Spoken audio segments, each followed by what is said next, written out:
Kevin, Hurlis and Tiffany had found a little slice of joy in their lives.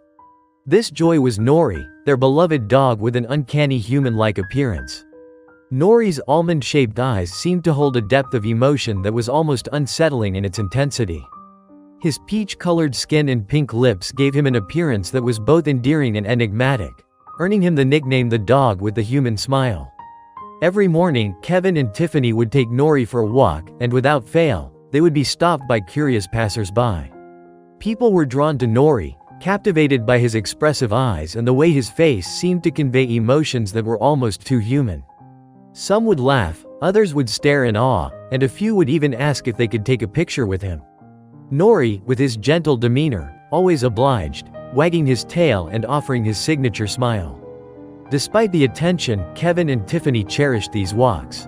They loved the way Nori brought people together, sparking conversations and spreading joy. But there was something else, something unspoken that lingered in the air.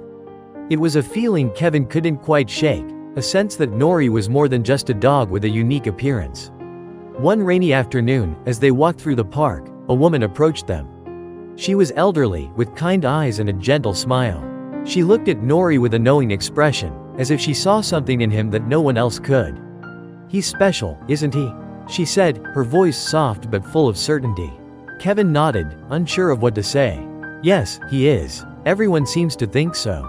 The woman chuckled softly. "It's not just his appearance.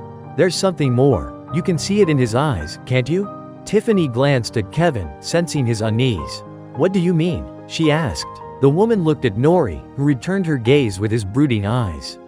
"Sometimes we find souls in unexpected places. They come to us to teach us, to guide us, and sometimes to remind us of things we've forgotten." With that, the woman gave Nori a gentle pat and walked away, leaving Kevin and Tiffany standing in the rain, pondering her words. As the days passed, Kevin found himself watching Nori more closely. He noticed how Nori would sit by the window, staring out at the world with a contemplative expression.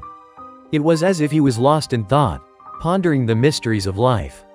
Kevin couldn't shake the feeling that there was a depth to Nori that went beyond his human-like appearance. One evening, as they sat together on the couch, Kevin absent-mindedly stroked Nori's head. Nori looked up at him, his eyes filled with an intensity that took Kevin by surprise. In that moment, Kevin felt a connection, a bond that transcended the typical relationship between a pet and its owner. It was as if Nori was trying to communicate something important.